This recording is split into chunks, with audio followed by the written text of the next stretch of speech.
एक समय हस्तिनापुर नगर के वन में श्री चारण मुनिराज आए। राजा अपने प्रियजनों के साथ उनके दर्शन के लिए गया और प्रणाम करके धर्मोपदेश को ग्रहण किया। इसके पश्चात राजा ने मुनिराज से पूछा कि मेरी रानी इतनी शांतचित्त क्यों है।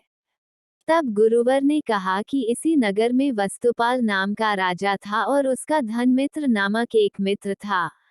उस धनमित्र की दुर्गंधा कन्या उत्पन्न हुई। धनमित्र को हमेशा चिंता रहती थी कि इस कन्या से कौन विवाह करेगा। धनमित्र ने धन का लोभ देकर अपने मित्र के पुत्र श्रीशेन से उसका विवाह कर दिया, लेकिन अत्यंत दुर्गंध से पीड़ित होकर वह एक ही मास में उसे छोड़कर कहीं चला गया।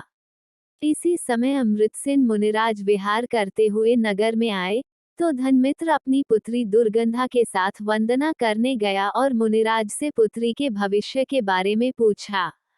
उन्होंने बताया कि गिरनार पर्वत के निकट एक नगर में राजा भूपाल राज्य करते थे। उनकी सिंधुमती नाम की रानी थी।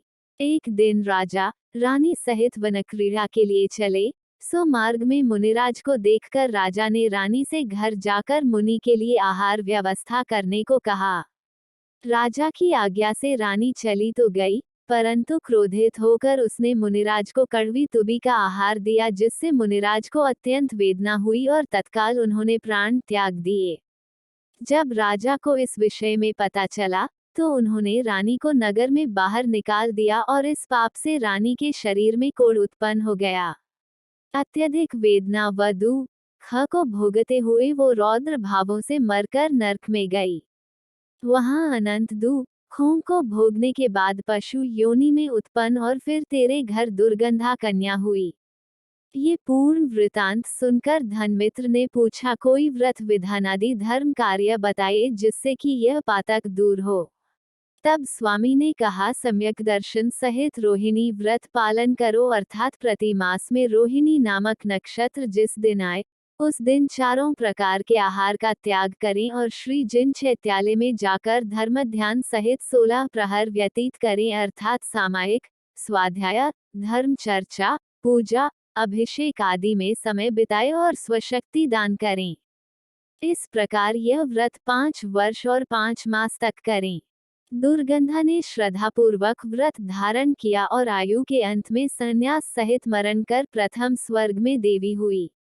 वहां से आकर तेरी परम प्रिया रानी हुई। इसके बाद राजा अशोक ने अपने भविष्य के बारे में पूछा, तो स्वामी बोले, भील होते हुए तूने मुनिराज पर घोर उपसर्ग किया था, सो तू मरकर नरक गया और फिर अनेक योनियों में भ्रमण करता हुआ एक वणिक के घर जन्म लिया, सो अत्यंत घृणित शरीर पाया। तब तूने मुनिराज के उपदेश से रोहिणी व्रत किया। फलस्वरूप स्वर्गों में उत्पन्न होते हुए यहाँ अशोक नामक राजा हुआ।